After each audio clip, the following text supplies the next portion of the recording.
जो मजदूर के जो लीडर्स हैं उनकी आपने आज बात सुनी, निज कार्य के हवाले से आप क्या कहना चाहेंगे इसके ऊपर? देखिए, पहली चीज़ तो ये कि मैंने जैसे कहा अपने तकरीर में भी कि जो काम भी आपने करना है वो डायलॉग के बाद ही हो सकता है।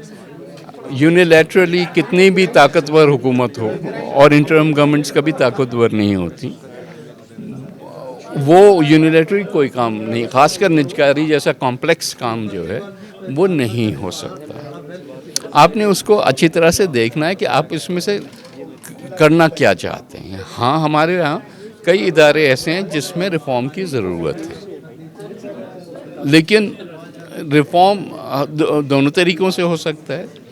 अब यहाँ बात हुई कि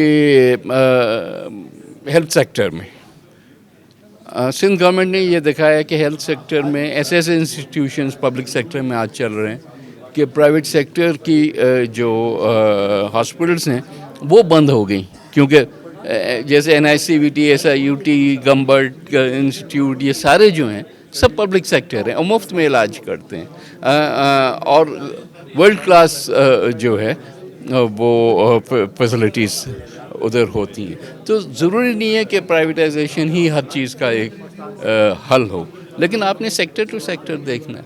दूसरा सर, निज कार्य का जो मामला है ये तो एक मुंतखब हुकूमत कर सकती है, निगरान हुकूमत जिस किस्म की जो इकदाम उठा रही है, क्या लगता है आपको इलेक्शन कहीं लेट तो नहीं होने? भाई वो तो खैर आई होप कि ऐसा ना हो, लेकिन अगर 3 महीने की हुकूमत है तो उसकी बस में ये नहीं है कि वो 3 महीने में कर ले।